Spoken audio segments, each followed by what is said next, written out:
आइए आज के ठाकुर जी के बाल लीला में प्रवेश करें। 80 वर्ष की आयु में नंद बाबा के यहाँ लाला भयो है, और महाराज सब ब्रजवासी को ऐसा लग रही है कि केवल नंद बाबा के नाय भयो, जे तो हमारे ही भयो है। कई ब्रजवासी तो ऐसे, उनने अभी तक लाला देखो ही ना है, लेकिन फिर भी उत्सव मना रहे हैं। अपने घर के बाहर बंधन बार बांध रहे हैं, अपने घर के बाहर मंगल कलश रख रहे हैं, घर में दिया जला रहे हैं। कोई बाहर को आके पूछे, भैया तुम काहे को सजा रहे हो घर? बोले तो है ना पतो नंद जी के लाला भयो है। बोले लाला नंद जी के भयो? नंद जी तुम्हारे रिश्तेदार नहीं, तुम्हारे नातेदार नहीं, तुम्हारे मित्र भी नहीं, फिर क्यों सजा रहे हो? बोले पतो ना, मन में ऐसो एहलाद उठ रहा है, मन में ऐसो आनंद उठ रहा है कि वो लाला केवल नंद जी को ना है, हम सबको है। ऐसा आनंद पूरे ब्रज में छाया है। उस आनंद का वर्णन नहीं हो सकता, केवल मैं व्यवहार मात्र में वह आनंद बता दूंगा, आप व्यवहार मात्र में समझ लो। रसगुल्ला का स्वाद वही बता सकता है जिसने रसगुल्ला चखा हो, और रसगुल्ला का स्वाद समझ भी वही सकता है जिसने चखा हो। ना तो हमने उस आनंद की परिकल्पना खुद की है, ना आपको समझा पाएंगे, केवल प्रयास कर सकते हैं कि भाई ऐसा आनंद था। भागवत जी में वर्णन आता है, अवाद्यंत, मुझे ये पंक्ति इतनी प्रिय लगती है, अवाद्यंत विचित्राणी वादित्राणी महोत्सवे। बोले ब्रजवासी कैसा आनंद मना रहे हैं? ढोल बज रहे हैं, नगाड़े बज रहे हैं, बाजे बज रहे हैं, और केवल ढोल नगाड़े बाजे नहीं बज रहे हैं, इतना आनंद भर गया हो सबन के हृदय में कि जो हाथ पड़ रहे हो वही को वाद्य बना करके बजा रहे हैं। ऐसे ऐसे वाद्य भी बज रहे हैं जो वाद्य नहीं है। जैसे कभी घर में बच्चों को मस्ती चढ़ती है तो थाली बजाने लग जाते हैं, कटोरा बजाते हैं, कुछ भी जिससे स्वर निकले उसको ही पीटने लगते हैं। ऐसे ही ब्रजवासियों की स्थिति हो गई है। देखो बंधुओं, एक बात सुनिएगा, उत्सव का मतलब क्या? बहुत व्यवस्थाएं करके फिर उस उत्सव को साकार करना, ये एक सामान्य बात है, पर बिना व्यवस्था के भी उत्सव मना लेना ये विशेष बात है। कई बार व्यवस्था नहीं होती और आपका उत्सव हो जाता है। हमने कोविड में एक कथा की थी, अब तो बेचारी वो कथा हो ही नहीं पाती हमसे, अकिंचन कथा। अकिंचन कथा का नियम था कि वो सुबह होती थी 4 बजे से, पहली कथा तो 3:45 बजे से 3:45 पर हम बैठ जाते थे सुबह सुबह। वृंदावन में हुई थी, यमुना जी के तट पे एक, वहां हमारे एक बड़े यमुना जी के परम भक्त हैं, उनकी कुटिया थी। तो कोविड का टाइम, अनुमति थी नहीं कथा की, और बिना कथा के हम पर रहो नहीं जाए। तो एक वैष्णव बंबई के मिले, बोले महाराज जी हम भी यहीं फंस गए वृंदावन में। मैंने कि वृंदावन में फंसे नहीं हो, फंसते तो यहां से बाहर होते, वृंदावन में हो, इसका मतलब ठाकुर जी कह रहे हैं मौके का फायदा उठाओ। हमने कि सुबह तो पुलिस वाले डंडा बरसाते हैं, रात में चलो। 3:30 बजे स्नान ध्यान करके पहुंच जाते यमुना जी। एक कुटिया थी छोटी सी, उसमें बैठ के फिर कथा करते थे। श्री यमुना जी सुनती थी, बाढ़ आ रखी थी यमुना जी में, कुटिया से नेक नीचे यमुना जी, और केवल एक लालटेन जल रही है, कैमरा वैमरा थे हमारे पास, उस पर लाइव कर देते थे और सुबह सुबह कथा सुनाते। कितना आनंद आता था, कोई व्यवस्था नहीं, और खूब उत्सव होता हमारा। उसके बाद तो वो इतना अच्छा लगने लगा, फिर ऋषिकेश में जाके की, जयपुर में की, अब तो हर साल हो गया कि जयपुर में एक बार होती है अकिंचन कथा सुबह सुबह। व्यवस्था नहीं है, उसका नाम ही अकिंचन। अकिंचन मतलब माइक नहीं, लाइट नहीं, कोई व्यवस्था नहीं, खुले आकाश के नीचे बैठ, कभी कभी वर्षा भी हो जाती है उसमें, श्रोता बेचारे फिर भागते हैं इधर उधर। पहले तो उसमें 4, 5, 10 मिनिमम, मैक्सिमम 25 से ऊपर श्रोता कभी नहीं हुए। इस बार जयपुर में थी 2000 श्रोता सुबह 4 बजे। फिर हमने कहा भैया क्या करें अब वो अकिंचन नहीं रही, फिर उसमें दूसरे दिन हमको माइक लगाना पड़ा, नहीं तो लोग सुन ही नहीं पा रहे थे। कहने मैं क्यों बता रहा हूं, बिना व्यवस्था के भी उत्सव, असली उत्सव वही है जहां अपने आप होती जा रही है व्यवस्था, अपने आप प्रकट होता जा रहा है कुछ ना कुछ, आप और उसको ही उत्सव में सम्मिलित करते जा रहे हो, वही उत्सव है। उत्सव का दूसरा रूप क्या होता है? जहां सोने की सुध हो, जहां खाने की सुध हो, जहां पीने की सुध हो, जहां पहनने की सुध हो, वो भी उत्सव नहीं है। जहां बेसुध हो जाओ वो उत्सव है। हमने भोजन कब किया हमें पता ही नहीं है, हमने पान कब किया हमें पता नहीं, हमने क्या पहन रखा है हमें पता नहीं है। निद्रा की भी सुध ना हो वो उत्सव होता है।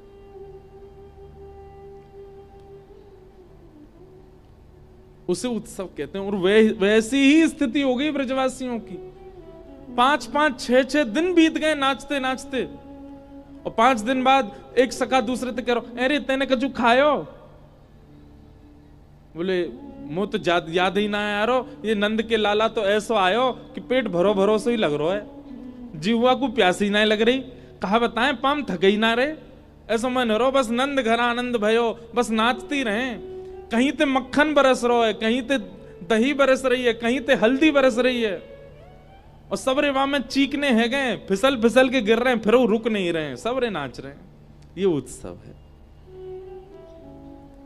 अरे एक आध तो फिसल के गिर गए, उनके चोटों लग गई, फिर वो नहीं मान रहे हैं। दूसरे तो कह रहे हैं तू अपनी गोद में मुझे बैठा ले, लेकिन वो नचवाए दे। क्यों? नंद जी के लाला भयो भैया। 90% ब्रजवासी उत्सव जो मना रहे हैं उनमें से वो हैं जिन्होंने ठाकुर जी देखे ही नहीं है, अभी बिना देखे ही उत्सव मना रहे हैं। ऐसा आनंद, इसीलिए कहा नंद घर आनंद भयो, नंद घर लाला भयो, नंद घर कृष्ण भयो, यशोदा के लाला, ये सब नहीं गाया, सब गा रहे हैं नंद घर आनंद भयो, गोकुल में आनंद भयो, जय कन्हैया लाल की। बंधुओं, ये भगवान की उपस्थिति को, श्री ठाकुर जी की उपस्थिति को दर्शाता है कि सब प्रसन्न हैं। हम जिस घर में रुके हैं हापुड़ में, सब प्रसन्न हैं। बेचारे सो भी नहीं पा रहे होंगे, भोजन भी कर रहे हैं कि नहीं पता नहीं। सुबह इतनी भीड़ लग जाती वहां पर, आज तो मुझे चिंता हो रही, मैंने घर वाले यूं कह रहे होंगे ये बढ़िया बुलाए महाराज जी हमने, नीचे तो ऊपर तक भीड़ ही भीड़ है, लेकिन फिर भी प्रसन्न है। अच्छा एक बात सुनो, सबके घर में ब्याह होते हैं, ब्याह में 3-4 दिन आप सो मत, 3-4 दिन आप भाग दौड़ करते रहो, भोजन समय से मत करो, 5वें दिन आपकी स्थिति क्या होगी? डॉक्टर को दिखाना पड़ेगा, गला बैठ जाएगा, जुकाम हो जाएगा, इस प्रकार की स्थिति होती है। पर जब कथा होती है ना, 7 दिन निकल जाते हैं, पर वो व्यक्ति परम स्वस्थ है, ना उसका बीपी हाई हुआ, ना उसका कोई शुगर हाई हुआ, कुछ नहीं होता उसको, ना वो भोजन कर रहा है, ना वो सो रहा है।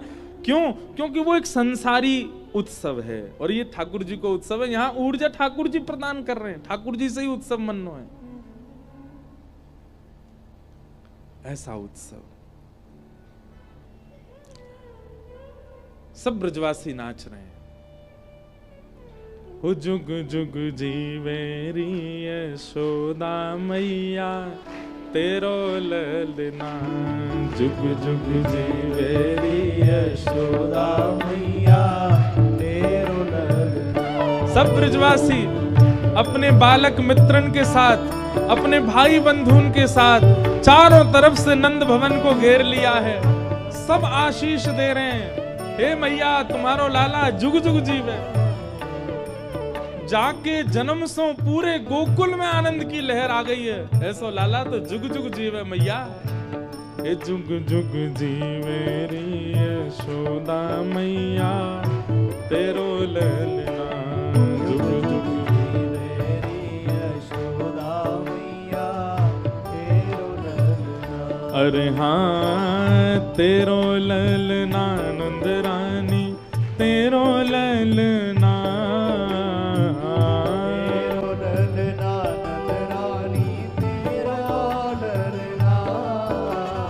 तेरो ललना महारानी, तेरो ललना, तेरो ललना महारानी,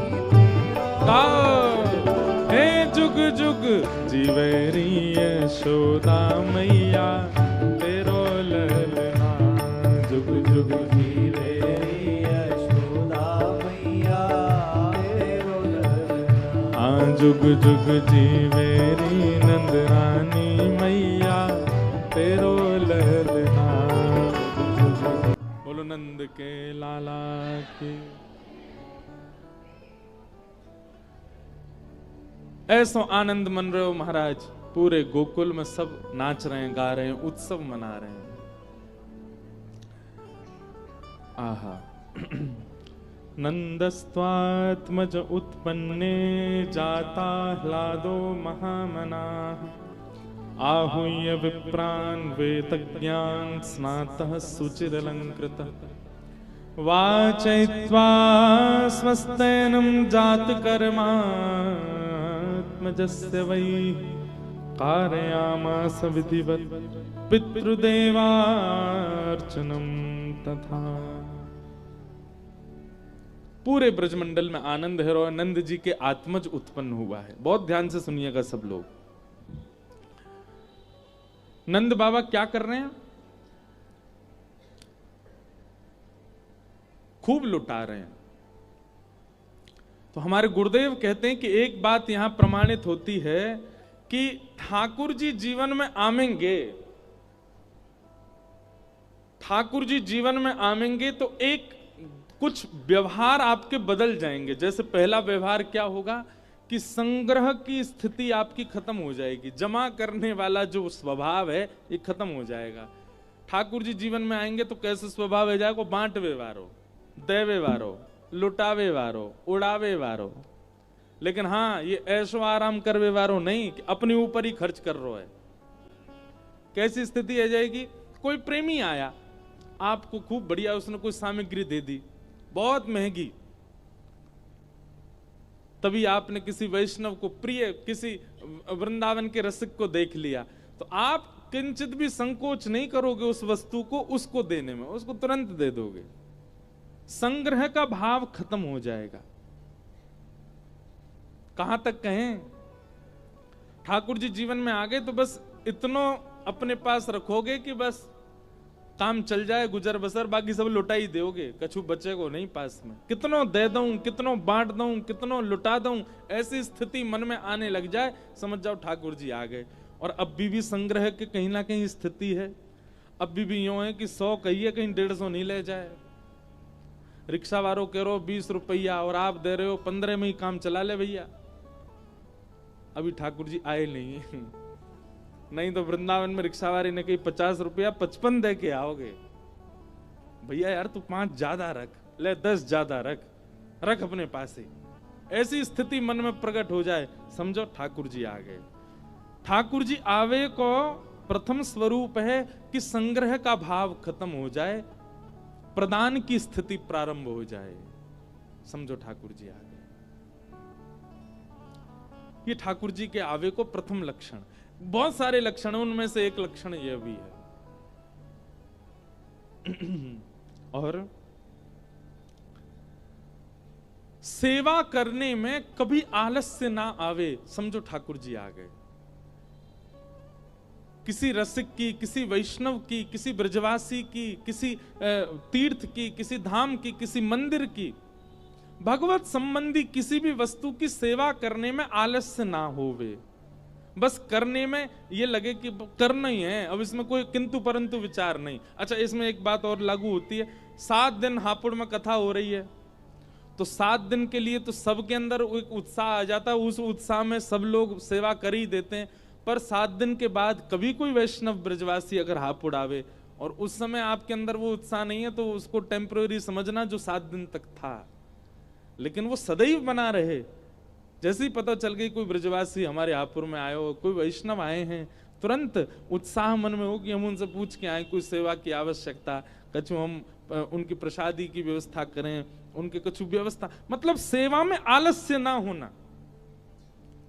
और केवल रसिक ब्रजवासी आदि नहीं, कोई भी असहाय व्यक्ति, मतलब देख करके उसकी सेवा की इच्छा प्रकट हो जाना, यह भगवत प्राप्ति का दूसरा लक्षण है। ठाकुर जी जीवन में आते हैं तभी सेवा भाव प्रकट होता है चित्त में, नहीं तो आलसी हम तो महा आलसी।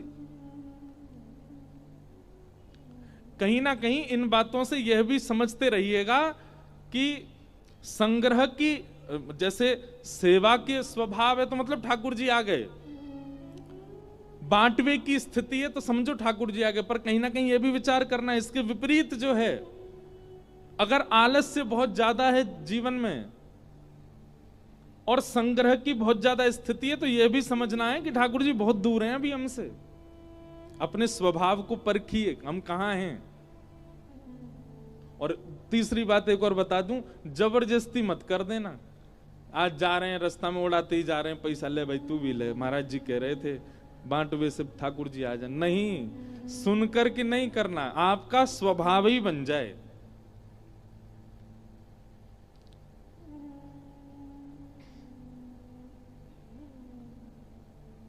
और तीसरा, भगवत प्राप्ति का तीसरा लक्षण क्या है कि ठाकुर जी प्राप्त हो गए, चाहे जो हो जाए जीवन में, कितने भी अपशगुन हो जाए, कितनी भी नकारात्मक वस्तु आपके साथ हो जाए, जीवन में घट जाए, आप उसके प्रति सकारात्मक बुद्धि ही रखोगे। किसी काम के लिए दिल्ली गए और वो काम नहीं हुआ, तो लोग बाकी आज पता नहीं सुबह किसका मुख देखा था मैंने, उसके प्रति नकारात्मक भाव रखते हैं, उसके प्रति अपशगुन का भाव रखते हैं। पर ठाकुर जी से संबंध जिसका होता है ना, वो क्या, गए दिल्ली कोई काम नहीं बना, ठाकुर जी शायद चाह रहे हैं अभी सही समय नहीं है, जब सही समय आवेगा तो काम बन जाएगा। इधर देखो, इधर देखो, सिड्डी से उतरे नीचे, रिपट गए, पाम में लग गई, 2 महीना के काजी महाराज बिस्तर में चले गए।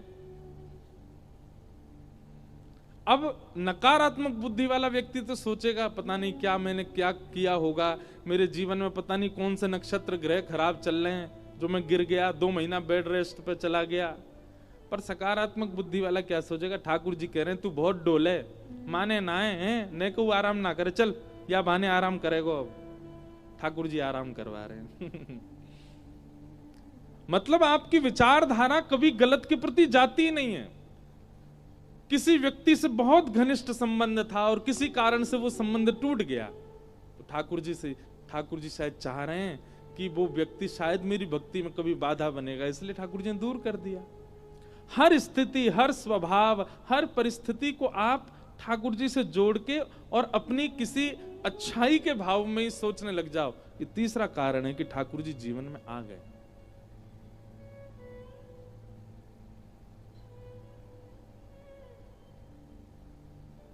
अपना कोई उसके प्रति भाव नहीं, ये तीसरा लक्षण है ठाकुर जी के जीवन में। बहुत लक्षण है, अब कोई है किसी के पास तो लिखते जाओ। एक लक्षण कैसा है, सहज ही ध्यान बनने लग जाए। आपको जरूरत नहीं पड़ती है कि मुझे स्पेसिफिक समय, स्पेसिफिक आसन, स्पेसिफिक वातावरण चाहिए तभी मैं ठाकुर जी को ध्यान कर पाऊंगा। नहीं, कहीं भी हैं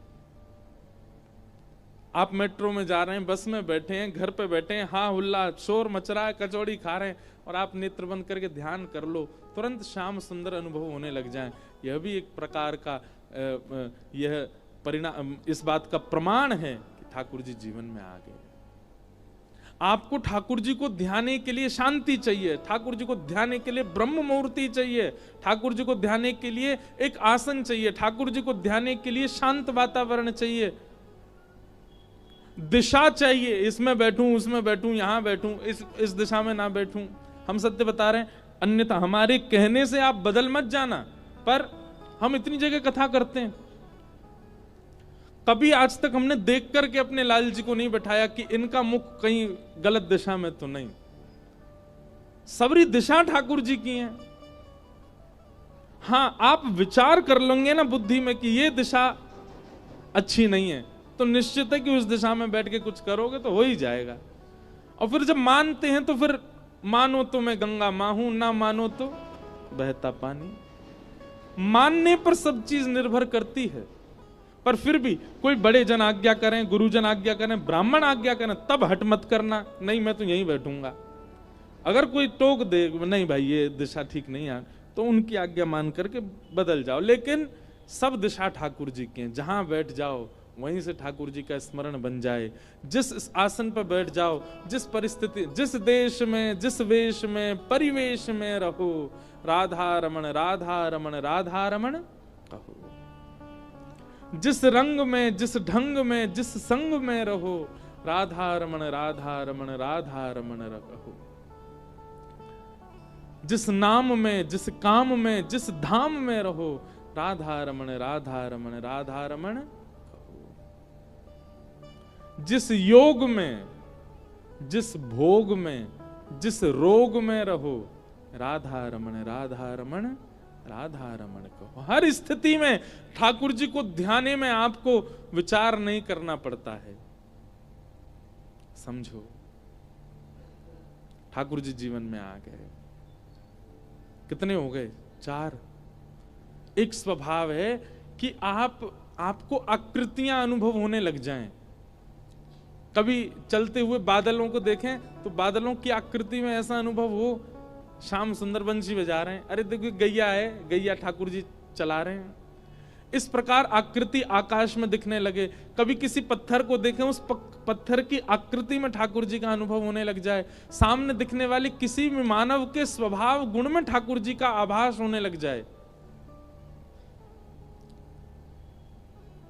कोई बहुत लोभी व्यक्ति दिखाई दे तो मन में विचार आवे, ओहो वामन भगवान आए हैं, इनके ऊपर वामन भगवान बड़ी कृपा है, 3 पग जमीन में तीनों लोग नाप लिए। कोई क्रोधी व्यक्ति आवे तो मन में विचार, ये तो परशुराम जी, ये परशुराम जी हैं। सबके अवगुण भी भगवत भाव से जुड़ जाएं। कोई विशाल विकराल स्वरूप वाला आवे तो समझ में आ जाए, ओहो इनमें नरसिंह भगवान कृपा है। कोई नटखट चंचल स्वभाव वाला दिख जाए तो ये तो श्याम सुंदर हैं। कोई शांत स्वरूप का दिखे तो राम जी हैं। इस प्रकार ये सब अगर जीवन में घट रहे हैं तो समझो ठाकुर जी जीवन में आ चुके हैं। अब आज हमसे कोई मिलने आए से बोल रहे, महाराज जी जय जय श्री राधे में ऐसे हाथ करने चाहिए कि ऐसे करने चाहिए? मैंने कि बताओ, जब कोई पूछने की बात है, भुजा उठनी चाहिए। अब ऐसे उठे ऐसे उठे, इसमें क्या दिक्कत है? इतनी ज्यादा असमंजस नहीं होनी चाहिए। वैष्णव जीवन जब होता है, ठाकुर जी जीवन में आते हैं तो आप बहुत सारी असमंजसों से बाहर आ जाते हैं। ज्यादा बुद्धि जो है वो प्रश्न नहीं प्रकट करती है, आपको उत्तर अपने आप सहज ही मिलने लग जाते हैं। ये सब प्रमाण है कि ठाकुर जी जीवन में आ गए हैं। तो भगवान का प्रादुर्भाव हुआ, पूरे ब्रजमंडल में उत्सव मन रहा था। तभी पूतना नाम की राक्षसी आई। रूप बदल करके आई थी तो राक्षसी, पर परम सुंदरी बन के आई। इतनी सुंदर बन के आई कि उसके रूप पर सब मोहित हो गए। यशोदा मैया ने जैसे ही पूतना को देखा, पूतना को देखते ही यशोदा मैया विधाता से कहने लगी, हे विधाता, तेने हमारो लाला कछु साल पहले क्यों ना भेज दियो? जई ते ब्याह कराती अपने लाला को। कैसी सुंदर गजगामिनी चाल याकी। ठाकुर जी 6 दिन के हैं, गोद में पड़े पड़े ठाकुर जी भी मनी मन विचार कर, रुक जा मैया, अभी दिखाऊं तेरी बहू को रूप। हम भाई या तो ब्याह करावेगी मेरो, या को असली रूप दिखाऊंगा एक देर, रुक जा। मानव का स्वभाव है बंधुओं, मैं कथा में कहा करता हूं, हम प्रभाव से बहुत जल्दी आकृष्ट हो जाते हैं। हम स्वभाव को कभी कभी नजरअंदाज कर देते हैं। कोई व्यक्ति प्रभावशाली हो तो हम फिर स्वभाव देखने की इच्छा भी नहीं रखते। प्रभाव है तो कई घरों में ब्याह होते हैं तो कन्या के प्रति या पुरुष के प्रति बात हो जाती है, अरे इतनी प्रॉपर्टी है उस पे, इतना काम है उसका, उसके पिताजी इतने नाम वाले, इतनी उनकी पहचान है ये। अब चाहे स्वभाव में वो लड़का बिल्कुल ही बेकार हो, हम भूल जाते, कोई नहीं, प्रभाव तो है ना। पर याद रखिएगा, प्रभावशाली व्यक्ति बहुत दिन तक अच्छा नहीं लगता, और जो स्वभाव का शीतल होता है ना, वो अंतिम श्वास तक प्रिय लगता है।